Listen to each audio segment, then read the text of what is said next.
before I lay me down, let's get this off my chest first. Excerpt of my life, I call it my next verse. I'm stressed, keep it in perspective, I'm an expert about this Northwest way of life, hey, it could end worse.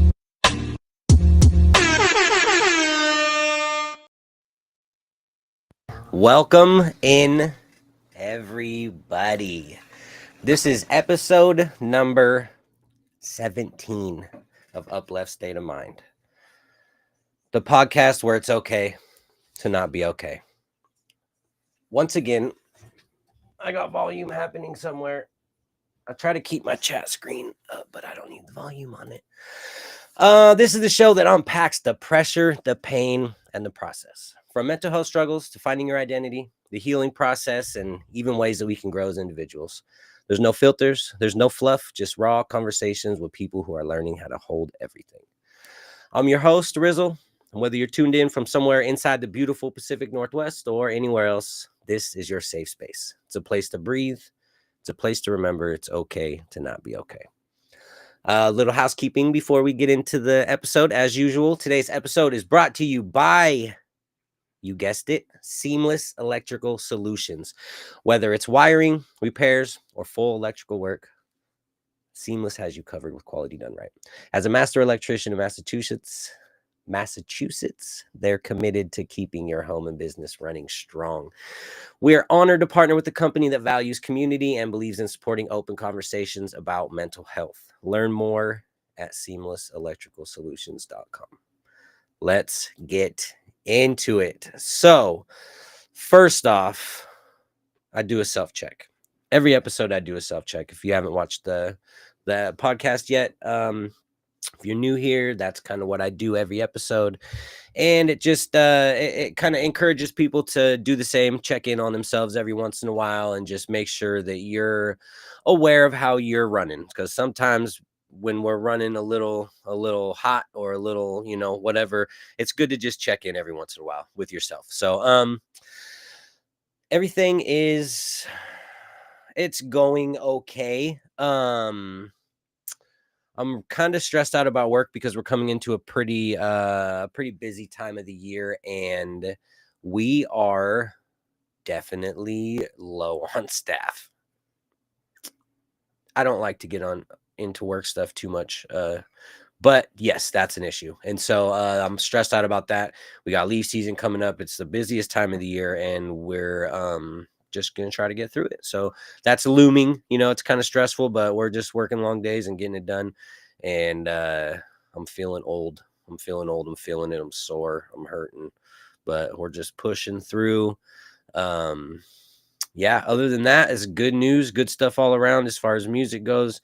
I got a show this Friday at the Pink Elephant on Lancaster in Salem. It's at 8 p.m. It's a free show, so come check me out.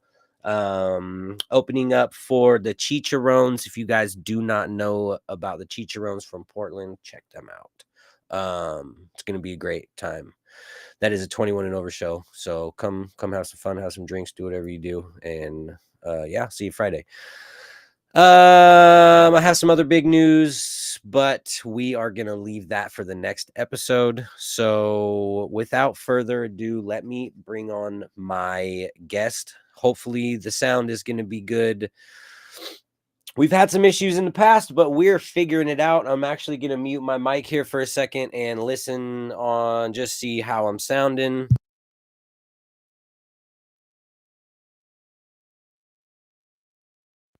Absolutely like a freaking $1 million. So yeah, well, let's bring on our guest, and then I'm going to do the same thing while he's introducing himself. I'm going to test the audio. We've been having some issues, but we're figuring it out, and that's the thing. So my friend, my guest today is a good friend of mine.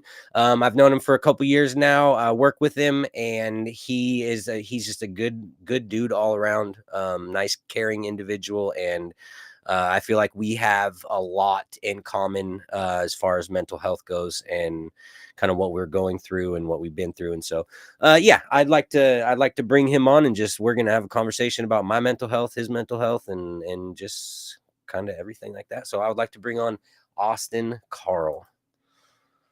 How we doing, man? Doing pretty good. Good. Let's get the The old round of applause. The round of applause is playing for you here. So yeah, why don't you just introduce yourself a little bit? Let me unmute your microphone. There you go. Yeah, introduce yourself. Tell us just a little bit, a little brief introduction about who you are. I am 20 years old. Was born and raised in McMinnville, Oregon. I've grown, I've 30 years, I've grown to be, facing a lot of challenges in my as a kid, younger. But sorry, I'm just I'm processing. You're good, man. That's what this place is for. This place is to just think if you need to, or talk, whatever you got to do.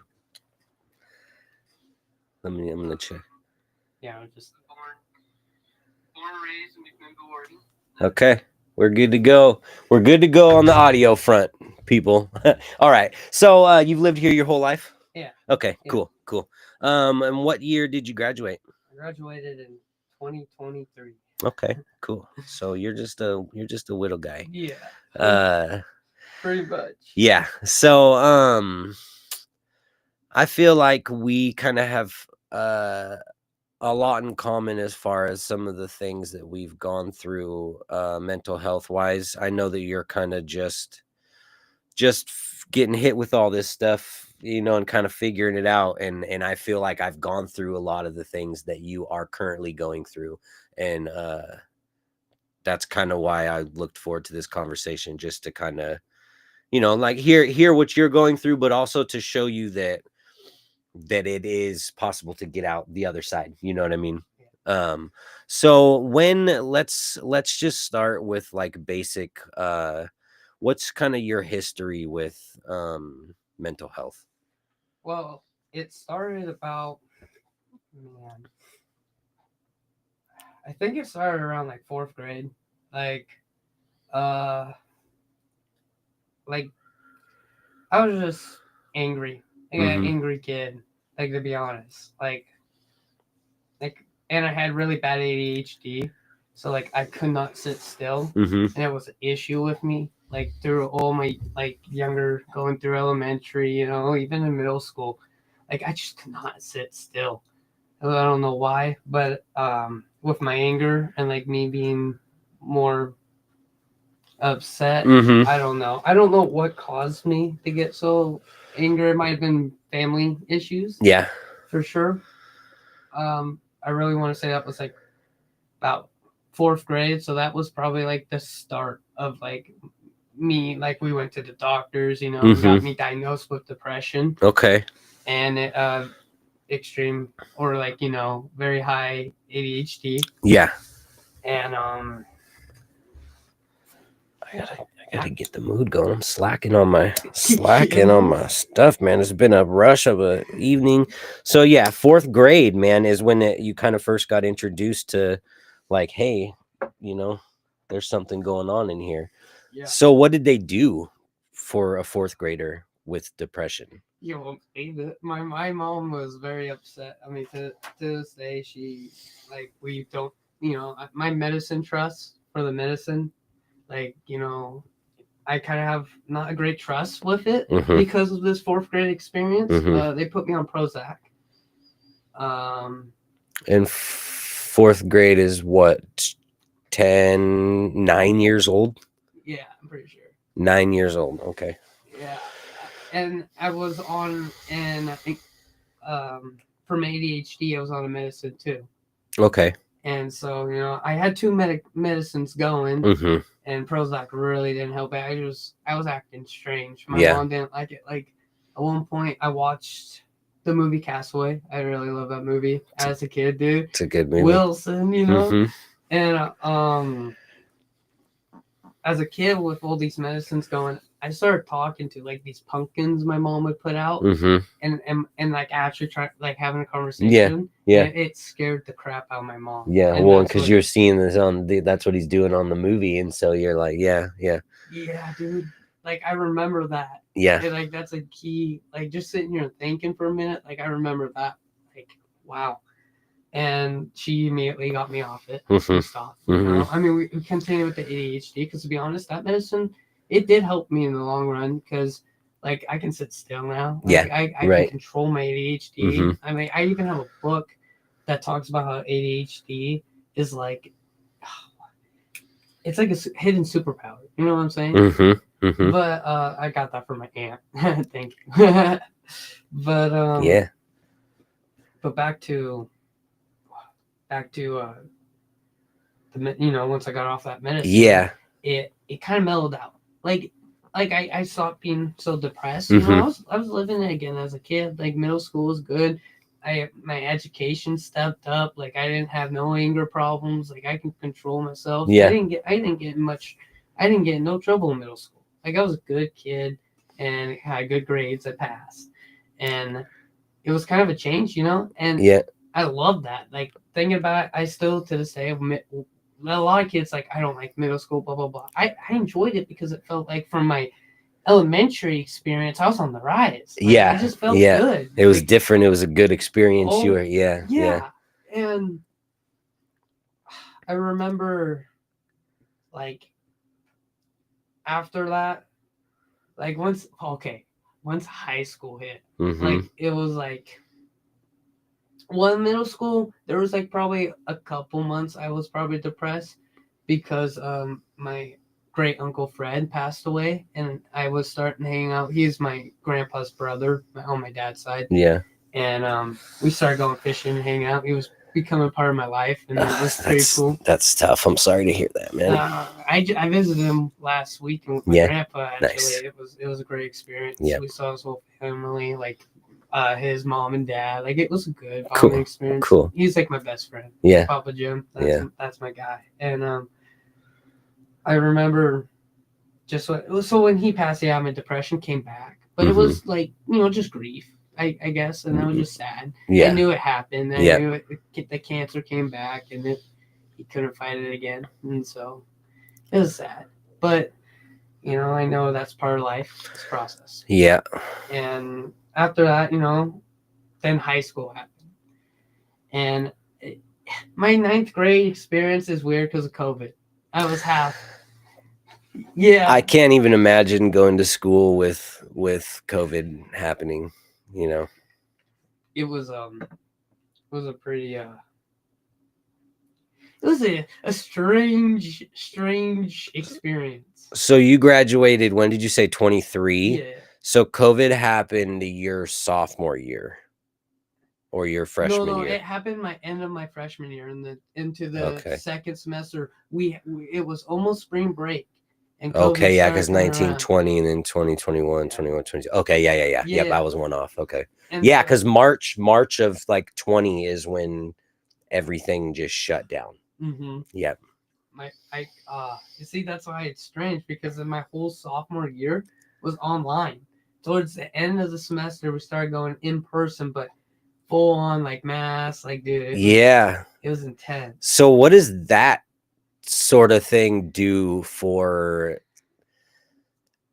a 15-year-old's mental health going into high school after, or I guess you'd be 16 your sophomore year, going in there? So wait, it hit the beginning of or the end of your freshman year. So your complete sophomore year was at home, and then you went back junior year. So my sophomore year. At the end, it was we got to go in. I'm pretty sure, unless my memory's kind of off. So I think that is right. So you go for a year. You're just getting acclimated almost for a year, and then they're like, nope, you got to go home. And then, man. That's got to be tough. Does that mess with you? Like, because you're just getting settled in and stuff, and you know, how was the transition from middle school to high school? Okay, so in person, 9th grade is amazing. Like it was cool. I had a good experience. I played football all 4 years, so I already had a group of good friends. Yeah. Like I was, you know, I wasn't well known, but people knew me. Like, hey Carl, how you doing? Like high five, you know, that kind of stuff. Yeah. And especially in my grade at the time, like 9. But once I got into older grades, it changed, you know, for sure. But But for in person was cool. I met a lot of friends, a lot of new people because Darwin and Patton they merged. Yep. And so it was really cool meeting new people. And then when the online happened, where did you go to? Sorry to cut you off. Where did you go to middle school? I went to Patton. Okay, good. My man. Yeah. My man. Yeah. All right. Anyway, so yeah, online. So then you have to start doing online, right? Yeah. Towards the end of the freshman year, you're like, they're like, no, you have to do online now. Yeah. And you know what was crappy? I'm sorry. Oh, dude, it makes me angry to this day. It was because my mom would be so hard on me. You need to go your online, finish your homework, blah, blah, and I do it. My sister, she didn't do hers, She wasn't doing it, and I was doing mine. And then it finds out that it doesn't even count, dude. Like, those grades won't even, they'll just give us pass anyway. And I'm like, bro, what? I'm like, are you kidding me? They pretty much did that like that at the end of that year, right? 9th grade. Yeah. They just like they're like, oh, you guys kind of went through some shit here. We're just gonna go ahead. Everybody gets it. Hey, you get an iPad. You get that's cool. Yeah. So when did the depression come back at all in that like grade? Just in high school, did it come back? Oh yeah. Yeah. Like, I've had girlfriends, I've had relationships that like my first love is from high school. Mm-hmm. And like so that was junior year. And so I was depressed from because this relationship was toxic. She would she would break up with me, and I try to beg back, whatever, I'm young. Yeah. And one of the she'll take you back and then you guys break up again type thing, off and on, and I never broke up with her, and she kept breaking up with me. And one time she broke up with me. Go ahead. I'm just checking the sound again. I just want to. Usually, I got somebody in chat by now saying it sounds good or it doesn't sound good, but so I don't want to get this. Okay, no, we're good. We're good. Yeah, we're good. We're good. Okay, cool. I just have PTSD from having so many mistakes going on and stuff. So, like you said, we're learning. Right? Yeah. So, you're talking about your girlfriend. You guys, off and on, back and forth and stuff.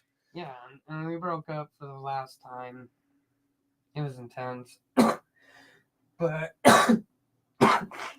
for a while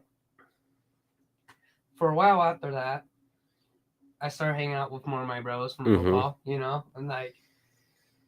can I be real and talk about when I started? Oh yeah, dude, talk this. All right. So I was talk about whatever. I was 17. Yeah, I was 17, and one of my buddies, there were 3 of us, and we wanted to, and 2 of us never smoked, and one of them did, weed. I was like, all right. I was like, dude, I'm down. My life was low. I was just upset, wanted something, my dad does it. So yeah, right. Let's try this thing. Yeah. And I said, screw it, and I did it, and I was hooked. It was good. Yeah. And then my ex during this time too, when I was smoking, found out I was smoking, and she was pissed. And it was at that point, that was the end of the thing. Yeah. You know what I mean? Yeah. That was done. Yep. And I moved on. I met other chicks, and I dated. I had a lot of girlfriends and during high school, and then out of high school. And so I, and during that, I don't think my depression was there was moment like that first. It's hard to explain because I was obviously sad in the moment. Yeah. But then I realized life moves on, and I move on. And I think that's probably more just normal feelings than depression popping up or anything like that. Because it's sad. You lose a relationship, whether it was a toxic one or not. You're gonna have some. You still grow close. Yeah, you're gonna have some feelings about it for sure. And and I did. And you get used to the feeling of being in a relationship, also. Like that, I think is like one of the things that's the biggest thing that was, the biggest thing for me to get over, I think when I got divorced was we were comfortable in here, you know, like the house, the bills were paid, like everything was set, everything was cool. And then like just the idea of having this whole thing just ripped apart and me having to pick up all the pieces and be here by myself, and it's scary to not have that sense of like security, and like this is the way that I'm comfortable living and this is what I like. And so like that was the hardest thing for me. And like somebody, like I talked to someone close to the situation when it was happening, and they were like, you know, I think you're really just being sad about the idea of being in a relationship, you know. And I was like, damn, like thought about that for a minute. I'm like, you're right, I am. And so that like really kind of helped me move forward, because I'd been in, you know, that's all I knew. And so like I was like, shit, I don't know what to do now. And so like I just hung on to that like I'm grasping at just any shred of hope to try to keep that thing alive, and it was just like not worth it at all. But that's a little deeper than a high school relationship, I feel like. I mean, I don't know, maybe not you guys, maybe you guys were like super in love or whatever, but No, for sure. No, for sure. No, that's definitely yeah. So what happened? Were you able to like finish out school without having to like go back to a doctor, talk to anybody, or? Ooh, okay, so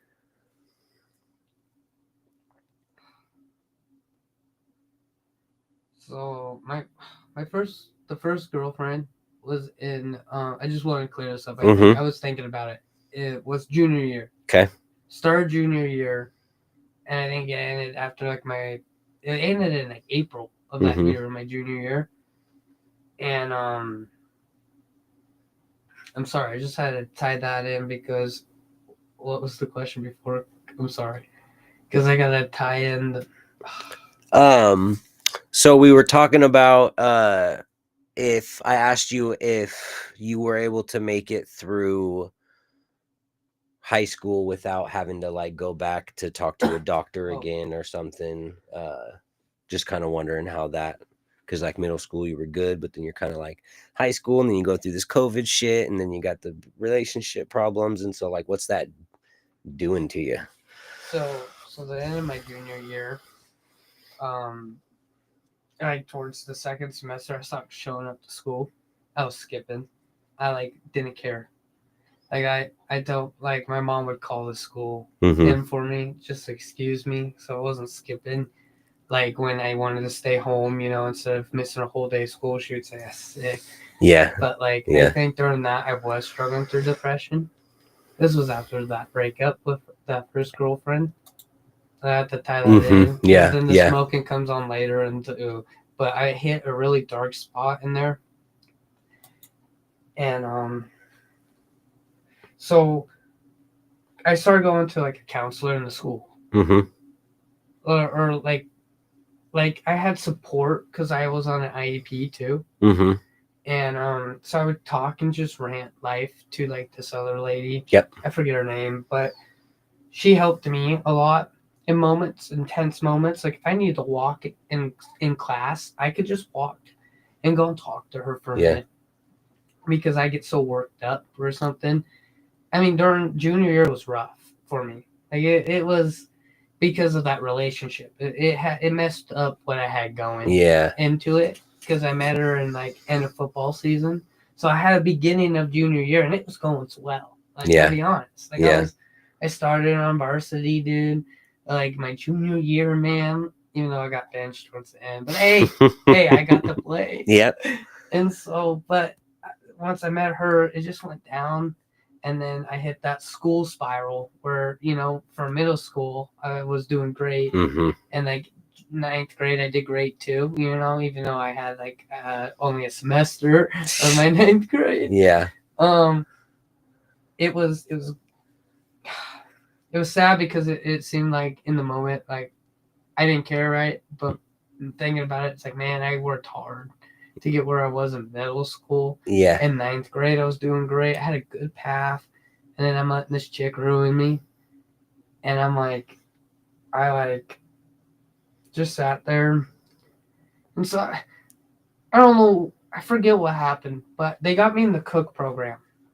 Okay. And yeah. so I'm on the computer. That campus over there. Yep. Making my credits up for my junior year was still going, but I got put in cook to finish it out. Yeah. And so, dude, I decided to do it, but I could do it at home too, man. So I'd be sitting on bed and just doing my homework, like on reading the strips and answering the quizzes and passing. Yep. And I sat there and I did that. And I didn't go in a lot, but sometimes I had to for math and this like English one, I think. And I went in for math and school just ended. Like it ended probably a week ago, and they're like, I'm still getting a chance, you know? And so I finished my math. I got my 12th grade language arts done in my junior year. And then I got my other math for my junior year done. Yep. And so I got like all my core classes done. And so you're like ahead at this point. Oh yeah. Dude, yeah. I'm like, yeah, dude, this set me up good. Yeah. Like, I loved it. And I be honest, I probably could have graduated if I like showed up more and did more of it. Like thinking that now. Like I could have, but I wanted to play 12th grade football. Right. Now. Yep. And senior year, you know. That pump stuff. Yep. And I finished out, you know, I did it. I did the junior year. Going in the summer, I just hung out with friends. Hung out with one of my friends from 2nd grade. We are no longer friends, sadly, but hey, that's life. That happens, man. And but started hanging out with him a lot. You know, smoking weed, having a good time, just living a teenage life. Like I worked at Safeway. I got a job like through even sophomore year, like juggling a job and going to school and dealing with like a breakup and depression. It's rough. Like I missed a lot of work for dumb reasons, and you know that's just immature me thinking about it. You know, learning life the hard way. Yeah, you're learning life, and to say that I did talk to a doctor, yeah. Like through the junior year, like I seen doctors, I had counselors, like I tried counseling like during junior year, and I just couldn't stick with it. Yeah, like therapy, like at the time, because like I got thrown in the therapy, so I left this out. It's like when I'm talking, my mind starts joggling my memory again about things, and I leave things out. Mine goes 100 miles an hour. Yeah, and it's like. So, like, in 4th grade, I got put in, like, a counselor or a therapist. It was actually near Circle K on Hill Road. Okay. Right there near Homeward Bound Pets. Okay. Place. Yeah, and his name was Dr. Cole. I don't remember, but I think that was it. And I saw him, and that was cool as a kid. Like, I actually had a good experience. Like, he even let me bring in my Lego spaceship I built, dude. That's cool. And he was like, dude, that's awesome. Yeah. I remember I was showing him around because that was like really cool when I was younger. I loved Legos. I was creative. And especially with ADHD, man. Oh, it's a good outlet for sure. But anything you can like put in front of a kid and let them just their creative mind go and their imagination and stuff. It's good. I love it. And so the time back, like, junior year, I went and tried it. Did you try to talk to that same guy or? No, my insurance won't cover it. Oh, that sucks. Insurance, right? Man, I'm like, that guy was so cool, dude. Yeah, that sucks that you have to then catch somebody else up on everything that this other guy already knows, or you know what I mean? Like, or just you don't even have that basic relationship with him. But so how did that go?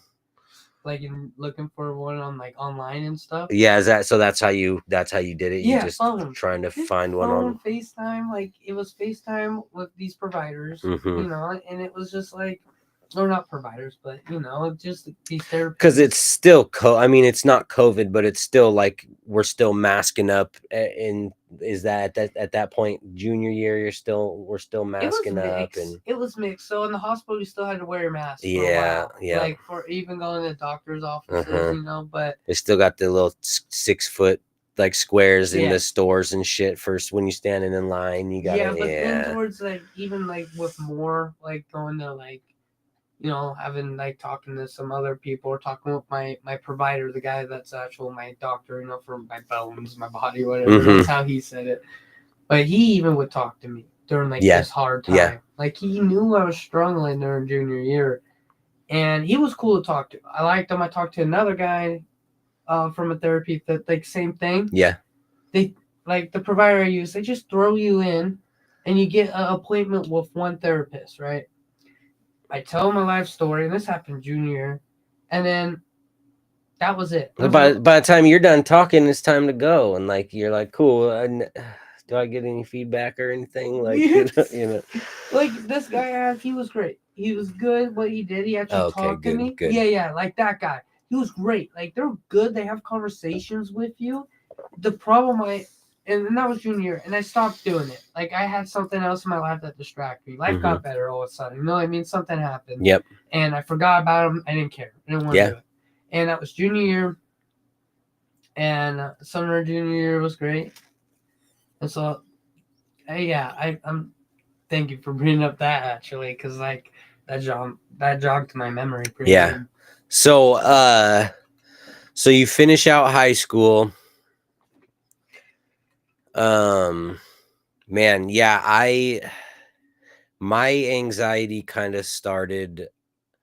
I kind of got through school before it started, but I always had like I was always anxious in front of people and anxious. Like I remember in school, if I had to do like a presentation, we had a camcorder at home, and I would record my speech at home and make them wheel in the fucking VCR and TV thing in the classroom to watch my speech. So like I had anxiety, but like I didn't know it was anxiety. I was just like, oh, I'm scared of being in front of people and stuff. And then like, so my mom died the end of my junior year, and I didn't really go back to school after that.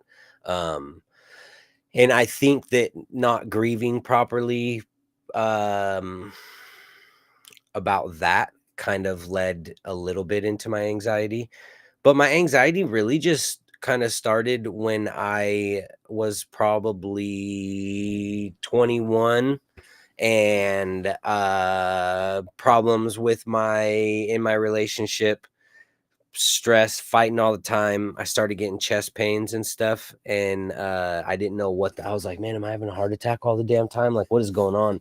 And then they said the doctors told me that stress can make the cartilage in your chest like swell, and so like I was having this pain, and then so that kind of triggered this like hyper aware state of me like paying attention to my body, every fucking thing, you know. And so I would live so much of my life like just like driving down the road, just like feeling my heartbeat, making sure that I'm not like gonna have a panic attack, you know. And the fight or flight thing came in, and trying to deal with that, and man, it was such a transition. But I luckily found some medication that worked for me, you know, and that was a lifesaver. Awesome. Yeah. I'm in that trial and error stage still. I really like. I'm really scared, dude. Mm-hmm. I had a bad episode on Prozac again. Yeah. You know? Yeah. Bad though. Yeah. Like terrifies me, man. Yeah, it's tough. Like, and so did you end up, I know we talked about you were gonna talk to him about getting off of it. Did you end up getting off it, or are you still on that stuff? I'm off. Okay. I've been off. Okay. When I went and spent the night in the tank, yeah, I was off. Like, okay. For 2 days before that incident happened, I was off it. And man, the thoughts, the things that medicine, like, well, I don't know what you call it, the withdrawal. What? I don't. Yeah, I mean, because you get, you know, that's why they say it takes time. Give it some time, a couple weeks or whatever. Like, so what I'm on is Paxil, and that is a SSRI, like a selective serotonin. I'm not even going to pretend to know it, some inhibitor, whatever. But and so it messes with the and I should know because I've been on it for 20 years. But it affects the serotonin, like your brain's ability to create serotonin. But mine, fuck. It's like a gradual, like I'm taking a certain milligram. Yeah, it gets warm in here with turning the AC off for the mics. It gets warm in here. I was like, man, my face is like covered. I'm sweating. Yeah, and I was like, okay, you can't see the sweat really on the camera, so we're good. But I am dripping. Yeah, I can see it. Yeah, and so like I had to get used to, like so this stuff I'm on. I think right now I'm on 15 milligrams, but like I think when I started on like 30 or something like that, or I've been up to like 40 before milligrams, and that's like a take 10 milligrams for a couple weeks and then go up to 20 and then like you work your way up to it because of how hard it hits you physically. And so I know about those like withdrawals and stuff, and that was the thing I was scared about, because I took my medication for a few years and then I was like, I'm good, maybe let's try without it. Life was better, in a better spot, and I felt more confident about my ability to maintain without it, and so I tried, and it was good, and I went a couple years, and then like stuff kind of started happening again to where I'm like, oh, I can't maintain this without it. I guess I'll go back on it, but I don't want to go back on on Paxil, because it's like it's like I wouldn't wish that withdrawal, that physical feeling, I wouldn't wish that on my enemies. Like it's such a shitty transition going on or off of it. And so I tried all these other medications, and some of them they made you like, they're like, oh, here's this antipsychotic, and here's this, and here's this. And I'm like, I just have anxiety and panic disorder. And then I get depressed because I have to deal with anxiety and panic disorder, and it's like, let's deal with that. You don't need to give me antipsychotics or like sleeping. A lot of the antidepressants are like sleeping pills and stuff. And I'm like, man, like some of them like Seroquel and what is Prozac? Trazodone. And I don't know a whole lot about Prozac, and so like, man, and so I ended up like a year process of trying all these different pills, and then just ended up right back on what worked for me, even though it was a shitty process getting on it. And then now I a couple years ago, I got scared of, I don't know what got into me, but I got scared of like society collapsing and me not being able to get my medication. And I didn't want to be reliant on that. And that scared me. That gave me anxiety. And so I wanted to try to get off of my medication, so that if something did happen, I could fucking protect my family without freaking out or being like, shit, I need these pills and I don't have them, so I guess I'm cooked, That didn't work. It didn't work. The doctor tried to take me off of them too fast, and then I got completely off of them for like a week, and it was good, and then it just went fucking so bad. And so I was getting back on them, and such a rough process, but I'm on a comfortable dose now. And I tell that long story just to, there's no shame in taking antidepressants. There's no shame in trying a couple until you find what works for you, because there's so many different medications out there, and it's crazy. So what has I got some notes here just to kind of some stuff to go over. What has it done? Like, so what's a bad day for you? What's a bad day look like for you, as far as like what you deal with? Like how are you feeling on a bad day? Fucking hate the world, dude. I fucking hate, well, fuck. I hate life, dude. Mm-hmm. Like, life is crappy. Yeah. Like, I wish I could go back as a kid. Like, on a bad day, man. Yeah. I don't like talking to anyone. I'll keep shut. If in general, if I've had like bad days like that, like, I don't know, I can't, I don't know what sets me off to Mhm. cause that bad. Must have been some idiot on the road or something. No, I'm just kidding. Some asshole cut you off on the way to work dude. or something. 18 driving that home, I hate it. Yeah. I hate that. I hate it. It's just people are dummies. Yeah. But just sometimes when I wake up, it's just like I'm already in a bad mood. I don't know if you've ever experienced something like that, or it's just like, man, something about this day. Screw it. And so days like that, man, those are rough because I'm already going in, say for work, or I'm going into the day and just not in a good mood. Yeah. And I seem like rude, to everyone. Yeah. Kind of attitude ridden, and just I don't know what causes me to do that. That's I mean, it's you're telling my life story here.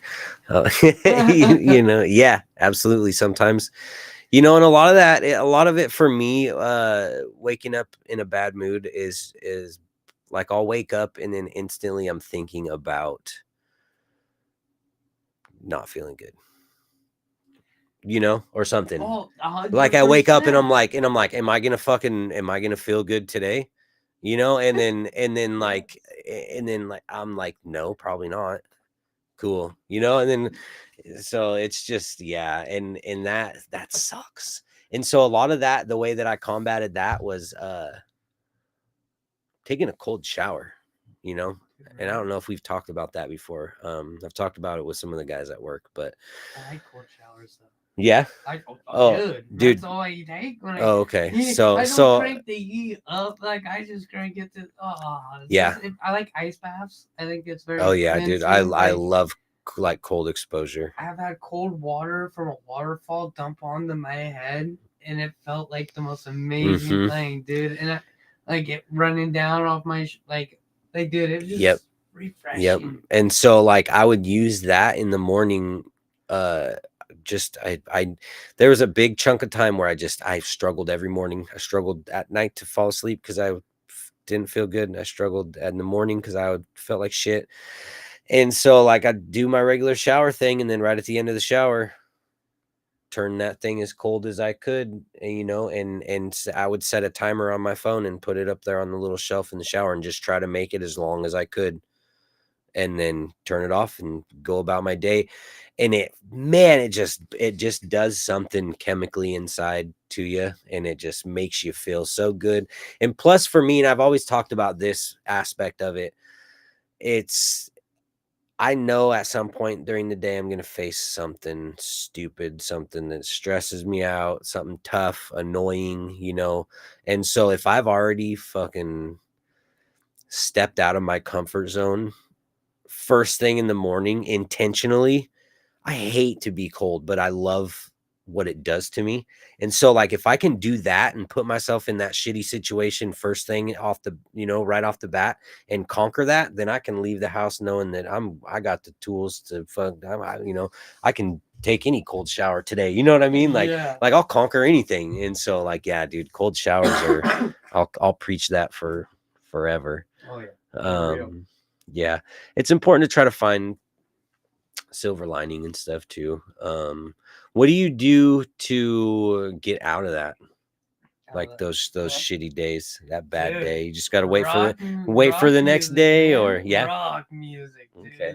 If I'm in a really bad mood like that, man, if I drink some Motley Crue or some Nickelback, man, or Buck Cherry, dude, that sets me in a real good mood. Yeah. Feeling even special, I'll play some Dirty Heads. Brian introduced that to me, but it's pretty fire music. So. That's so awesome that music has that ability to. I love music. Yeah. I'm a big country music guy. I'll be honest. I love country music. But dude, I'll tell you, on the way to work in the morning, I never play country music. Yeah. Some songs might slip in there, but they're kind of faster paced, so it doesn't if I get a slow song in there, I'll skip it. But man. The worst thing for me is when I roll into work, listen to country music early in the morning, man. Because I've been struggling with thinking about some things. Yep. Person, but so in the morning to get it out, yeah. I crank some rock and some of that I'm not a fan of like really heavy metal, but Yeah. like I love like rock and roll classics, Uh-huh. you know, Nickelback, that kind of stuff. Yeah. Well, music has such a way of affecting your mood one way or the other, you know, and that's why I love creating music, is because it has the ability to have control over emotions that much. And so like it's tough to, when you're feeling down, to listen to some sad stuff or Yeah, whatever, for you sure, know, because man. it really does affect your mood, man. And like I used to have longer hair, so on top of that, when I shaved all that, that was 4 years of like growing it. Mm-hmm. Once I shaved that and I started doing my new like, kind of morning routine, you know what I mean, Uh-huh. on my way to work. Yep. Switched it from country music to rock, and man, such a mood. Like I've been having really good days lately. Like, I mean, I have days where it's like, man, I don't want to go to work. My body hurts. I'm sore. Yeah. Like screw Yep. this, Yep. dude. But like I'm putting in a lot of work. I'm working, you know, but not to talk about work. Well, and it sounds like you're moving with intention. Like, you know, like you cut your hair, you needed to switch things up a little bit, you know, you switched up the music that you listen to in the morning on the way to work to try to set the tone a little different, you know, like those are proactive things to do to like try to control your mood and stuff. So like that's really awesome, dude. It's a good little, what's the word I'm looking for? It's like a little tool on my Mm-hmm. belt, you know what I mean? Mm-hmm. When I'm having a bad day, like it's a good tool. Like Yeah. I like love the music, like telling you upbeat, like even if you like slow music, like man, rap, like just find something good upbeat, man, Yep. and it'll have a good day for until something messes up later on, you know, until the next thing. Yeah. until the next thing. But like yeah, and it's like wow. Another thing is while I'm working, I do listen to podcasts Mm-hmm. because that helps me get through the day, man. Mm-hmm. I can't listen to music too long. I don't know what it is, but Yeah. it does start to affect my mood. I've noticed it just makes me cranky towards Yeah. the end of the day. Yeah. Just listen to music all day, you know? So listen to like background noises too. That helps. What kind of podcasts do you listen to? I listen to like Mr. Bond, dude. Okay. I listen to like crime, like missing 411 about people going missing in the mountains. Yeah. Like, dude, like true crime stuff. I like it. I find it interesting because our world is a messed up place, man. It is. It's. Yeah, that's all I listen to is sports podcasts and like true crime. Yeah. And like stuff about like aliens and stuff like that. That's too. what Like I'm listening to, like Bigfoot. Bigfoot and stuff. Yeah. Yep. Yeah, no, I found it was really important for me while I was going through my transition, when I was trying to get off of the medicine and then realized that it wasn't going to work the way that I did it. So let's go back onto it. I listened to Conan O'Brien Needs a Friend. Because it's like, you know who Conan O'Brien is? You might be too young for Conan O'Brien. I don't think so. He used to be a talk show host, okay, for decades, right? Mm-hmm. And then it was called Late Night with Conan O'Brien. It was on like one of the network shows, like one of the network channels. And then he quit that. I don't know, whatever transitioned him out of that. And then he started a podcast where he would bring people on, and it was called Conan O'Brien Needs a Friend. And so he would talk about, for his whole career of late night, he would bring people on and just have these like really short, like couple minute conversations. And then that was it, you know? And so he liked to bring people on and have in-depth conversations with them and get to know him and stuff. But he's a funny dude. And like that podcast will always like be near to my heart because I threw that on. I went through all the episodes, like hundreds of episodes, and just laughed. And it just got me through, you know, and it just like got me to the next.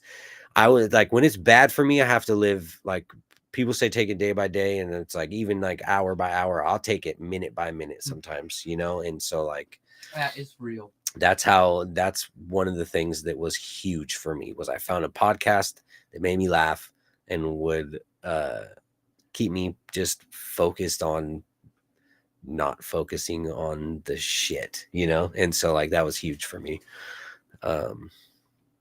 Yeah, so like that, podcasts are cool. I love podcasts. Yeah, me too.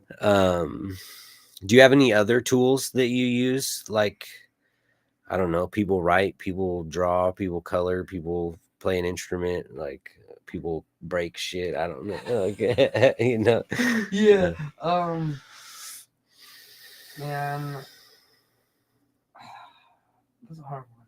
Because like when I got out of a mental and that Mhm. place, I started drawing a lot, man. Cool. Like drawing nature. Like Cool. I really like in there. I was drawing trees and Mhm. my favorite place to be. Yeah. Is the woods and the river. Yep.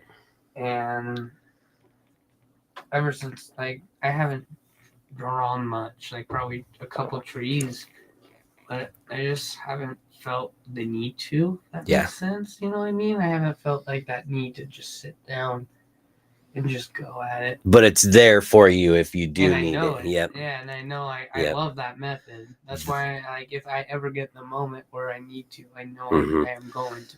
That's kind of how I am with a lot of my self-help stuff that I do, my routines and my tools and things, is like when I'm good, I don't need them. I don't need them at all. Like I'll throw them out. Like even the cold shower, I preach cold showers like I do it every day. I haven't taken a cold shower in like a year because I don't need to. But it changed me so drastically when I was doing it that I will forever preach it. And sometimes I may need to do it. A couple weeks ago, I was feeling really just, down. And I was like, cold shower will fix my day, like, and it does. And so like, it's there, the tool's there. So yeah, any kind of tools are great, like, and so man, that would be really awesome to just keep drawing like nature stuff. Dude, it's pretty fun. Yeah. Like Bob Ross did it. Yeah. And I love watching his videos. I love painting trees. So do you just do it from like memory, or are you like looking out windows and painting, like drawing stuff? Yeah. Okay. I'm just doing it off what I think, Cool. where I want to be. Uh-huh. Like a future goal in my life, I want to live in Alaska. Okay. My own homestead out there. Maybe have my own fishing boat and like be a fisherman. Like this is you never know if it happens or not, but I eventually want to end up in Alaska. Yeah. That's where I see myself. You know what I mean? Yep. Like when you get that vision, it's like that's where I'm going. Yeah. Like my grandpa's been watching all these shows about like buying houses in Alaska, and it's just like some cabins have like the porta potty, like the outhouse and stuff. And I'm like, dude, that's perfect for me. Where am I at, dude? Yeah. You're like where I want to be there. Yeah, right? Yeah. And it's like my grandpa's like, oh, you'd be too many big animals, blah blah blah. It's like, dude, so what, man? That's cool. I'm a nature person. Yeah. And so that's where I want to see myself. Yeah. And that's a big goal for me. Yeah, that's goals are super important. I was just talking about, I think the last episode I was talking about having like small goals too. Oh yeah, I have a couple of those. Yeah, well, I mean, because it's tough sometimes when you're just working towards that long goal and don't really feel like, sometimes you can feel like you're just treading water and you're not really getting anywhere, so like set yourself up with some small goals along the way, and then you'll have some small success along the way, keep you going, fill your cup up, Yeah, exactly. Because like I have a couple of them, like the ones that are like not necessary, but like I'll use an example. My truck. That's a goal to get back on the road. Yeah. It runs. It just needs tags and it needs a wheel bearing thing for the front wheel, and so it's just like money, and so I gotta grind and save up, and it's a goal. And that's good because that gives you stuff to work for. So it's not just like I'm working till I get to Alaska, what I mean? Like, exactly. Yeah. Like I'm still, and I'm not very good with my money a lot of the time, and so I'm gonna have to switch it up. I'm taking this paycheck of switching it up big time. Yeah. I need to, like, because I've been trying to this goal for like since I've been working for you guys again. Yeah. So like I have a lot of setbacks lately, and then my financial, I struggle with that. And to be honest, that's kind of a mood. Like for me, it just kind of makes me feel anxious. You know what I mean? So much. Like I hate it because like I see myself like when I'm driving my car right now, the one I'm borrowing. I'm driving. I picture myself driving my truck instead, man. Yeah. It's just like a pure joy. Yeah. What my accomplishment did that I got something I really wanted in my whole life. Yeah. You know what I mean? It's a proud moment. Yep. And it's a bummer. Makes you feel good, you know? Yeah. And it's just the money and, you know. Yep. But that's a goal I need to. I need, Cool. you know, I'm trying to find my problems and my solutions. Mm-hmm. I'm trying to figure out why I need to change. Nice. There's something I'm not doing right. See, there you go. There you go. Being productive again. Being proactive. Just like you're switching up your routines in the morning and you got goals and you got stuff you're working towards and you're switching up stuff when it's not working, man. I just see nothing but good stuff from you, dude. Seriously. Oh, I appreciate it, man. Yeah. Thank you. I was nervous to come on here. Like, for sure, man. Like, I'm not a speaker either. You know what I mean? I had funny memories. Like, I had to speak for my buddy's wedding recently. Mm-hmm. Like, I didn't have to, but everyone, like, 2 of my buddies dead eyeballed me. That we're groomsmen. Yeah. So I was like, so I had to walk up there and I told a story. My whole left body was shaking the whole time. I'm like looking. Yeah. I'm like, but I killed it. Like, I spoke with confidence. Beautiful. And I killed it, but while I noticed my whole body was just. That's so funny. One of my things when I get really anxious is I bounce my legs. I don't know if you noticed that. Like, my mom hates it. Stop bouncing your legs. Because my dad did it a lot. And for me, it actually helps calm my. Oh, it's like a tip. Yeah, I mean, if I'm not bouncing my leg, I'm bouncing one of my feet or something. You know, like just always. Yeah. That's funny. I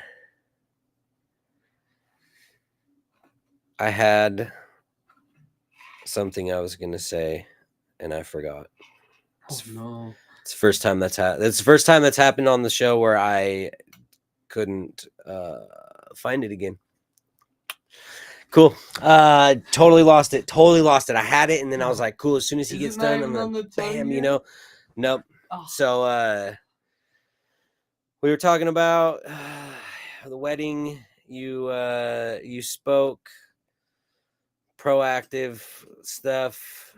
You're doing like really good things. I feel like everything you need to do. I'm just trying to jog my memory. Nothing. Nope. Okay, cool. Yeah. Oh, that's frustrating. That was going to be a good one. Nope. That's, you know, I talked to my wife about this. That's one thing that I've done really good is, it's so difficult for me to listen to what you're saying, think of ways to respond to what you're saying while setting up for the next topic in case there's not a side question that needs to go on or something, and all this stuff. And especially a little painful because my memory I had to keep jogging and trying to figure out, so I lead about. I have to go back. So I bet you that's. No, I did remember it though. So, and this you because you were talking about how you were nervous to come on here a bit, and usually I have a very specific structure that I run through on the shows, and it was to the point where I had it all written down. And then it got to where I did it the exact same for so long that by like episode 12 or 11 was the last one that I needed to write it down because I had done the same questions over and over again. So it was nice. It was like I would send it to my guests, like, here's the bones of the conversation, basically what you can expect. You know, this is the path we're going to go on. And I didn't need to remember it. But this conversation, I didn't do any of that. I didn't follow the structure. I just wanted to bring you in here and just have a conversation. Oh yeah. You know, and so and that's what we've done. It's been great. And I feel like sometimes that's better because like we just had a lot that I feel like we have a lot in common as far as what we've gone through and stuff. And so it was nice to just kind of have the conversation. Hear all the information and just talk like we're chatting on the street. Is there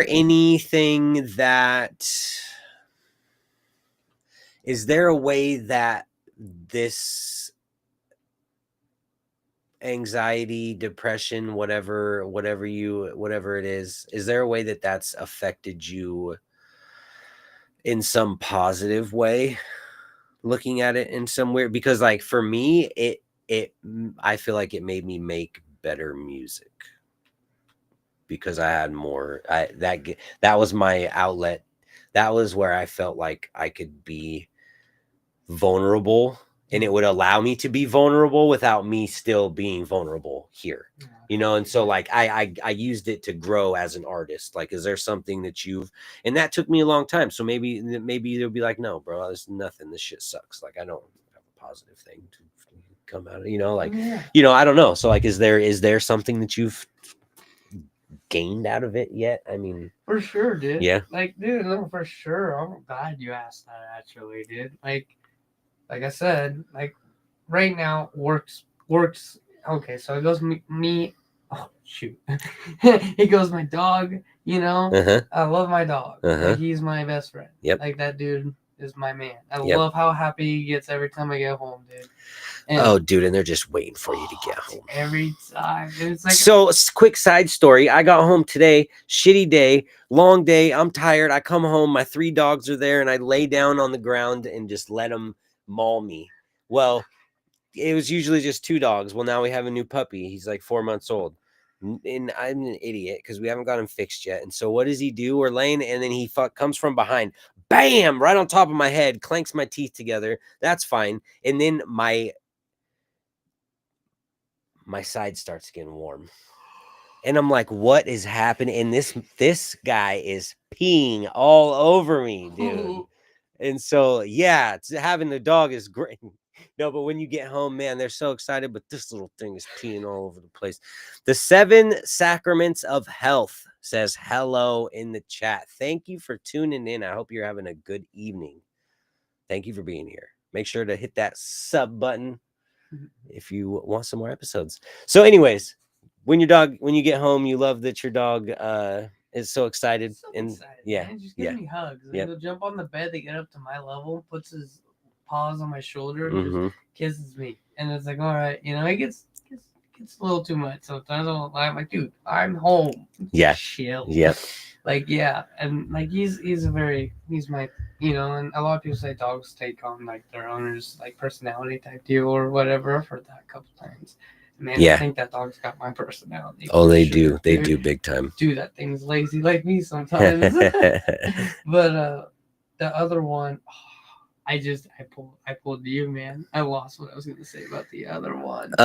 What was the question? So you asked, like some positive. Yeah, something positive that that's come out of the negative that you've turned it into a positive. So working for me right now is like taking my mind off everything. Like, it's a good, like, you know, a lot of people say that, and like when previous depressions and stuff, I couldn't find that. Like, I had nothing to work for, you know what I mean? I got goals right now, and I want to achieve them. And so I've been putting in a lot of work, and that I feel like work is work, but like for me, I'm using it as a positive, and I'm trying to improve what I'm trying to build. You're using like your struggles as like a fuel to like, I'm really gonna work through this. Like, I'm gonna work through this. Like, exactly, man. And that is working really well for me right now. That's awesome. Like, I'm enjoying it because like, getting up for work sucks, but when I'm in the car, I just think about my dream. Think about my truck being back on that road. I smile. I'm like, that's why I'm working this Saturday. Yep. Let's do it. Yep. Like, that's my motto right now. I'm just grinding. I gotta grind. I go home. I love my dog, and then I play games sometimes and chillax. And you know, that's so important because, I mean, how old are you? I am 20, maybe 21 in 4 months. See, you're 20. You're still young. Like, the fact that you are working through. Rich, I didn't even see your comment either. Rich, how you doing, Rich? Rich says, Rizzle and Austin, hope you guys are having a great day. Just wanted to pop in and say hello. Sorry can't stay, got other things going on. Rich is a frequent viewer and listener. Much love, Rich. Hi, Rich.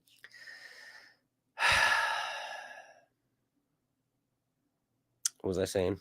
It's been a long day, man. Dude, I agree with you. I got excited because we haven't had any comments, and then I saw Rich, and I was like, yes, there's Rich. I had something too, man. So the fact that I'm sorry, guys. I'm sorry. I'm exhausted. It's okay. It's been rough. It's been a long week or two. Yeah. It's been a long month. So the fact that I was saying you're young, and the fact that you are facing these struggles and adversity right now, especially mental struggles, and you're not letting it, like, you're trying to work through it, and I think that is going to build a type of work ethic, that you can use going forward, because if you can get through this tough time while being productive at work and fighting through and saying, then you're going to be able to face so much more in life, And I'm excited because, to be honest, this is like the first time I've felt that with work. Mhm. You know what I mean? And Mhm. I'll be honest, that's like being truthful, because like I've never had this feeling towards work, Yeah. dude.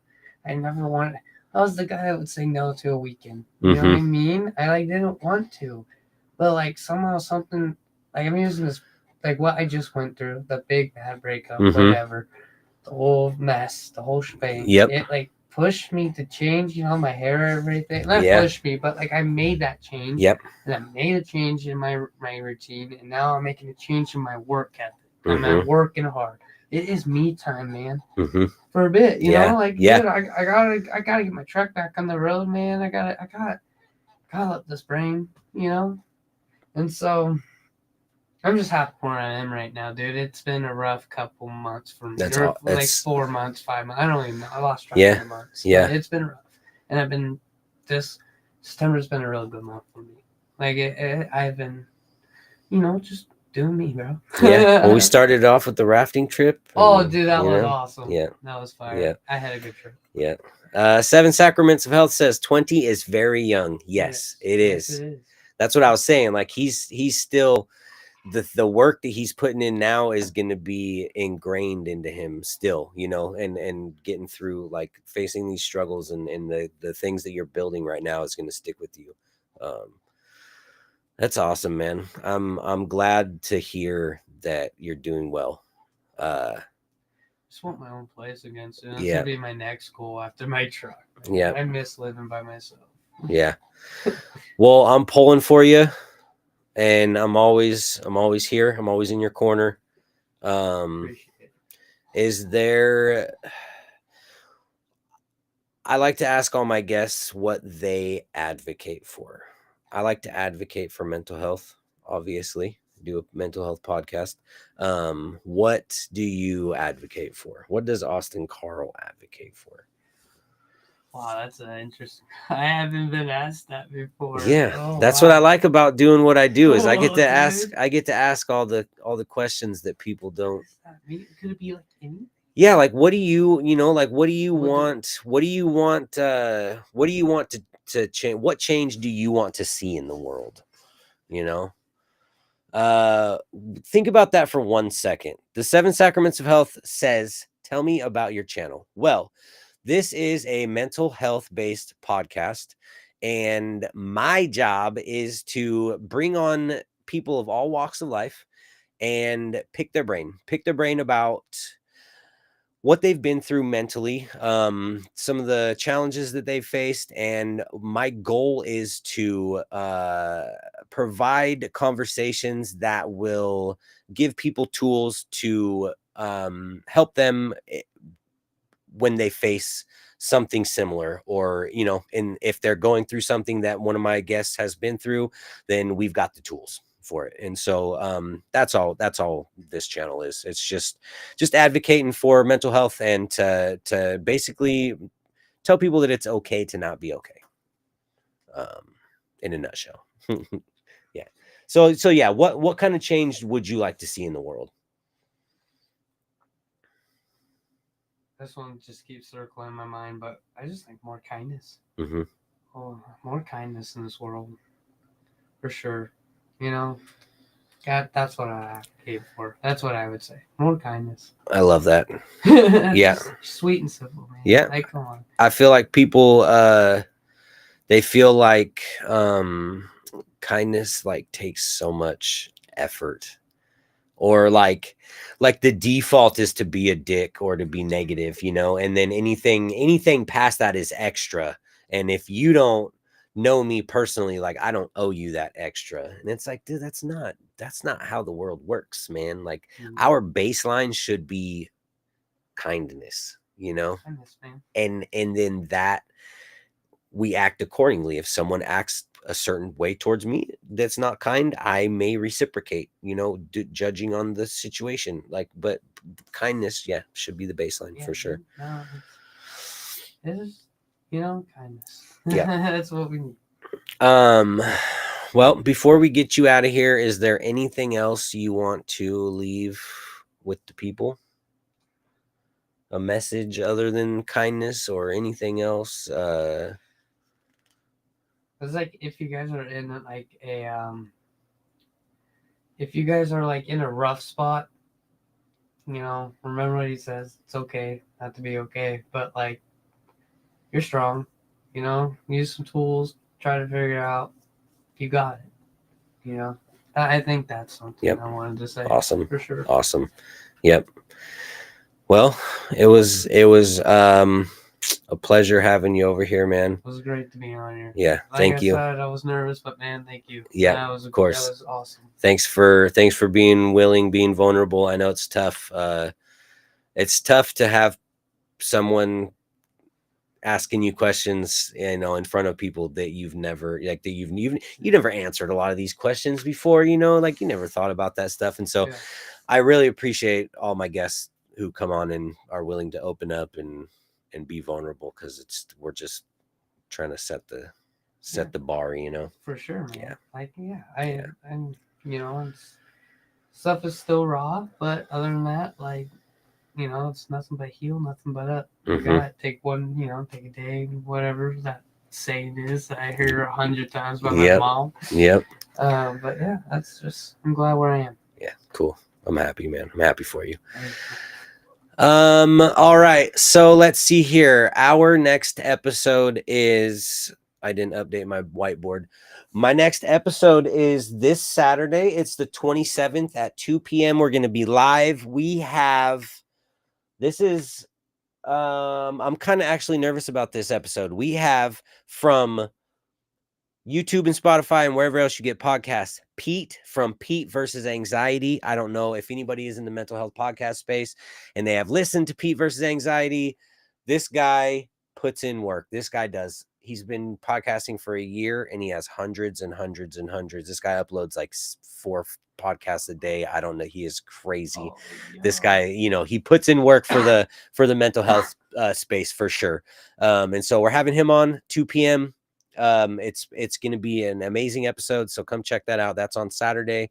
I don't think I have any more announcements. Make sure you guys come check me out Friday in Salem, the Pink Elephant on Lancaster, 8 p.m. free show, free hip hop. Come check that out. I think that's it. If this episode resonated with you at all, please share it with a friend. Everyone needs to hear something. We might just be the place to say it. As always, don't forget to like, comment, and subscribe for more episodes. And remember, it's okay to not be okay. Tell somebody you love them, and we'll see you next time.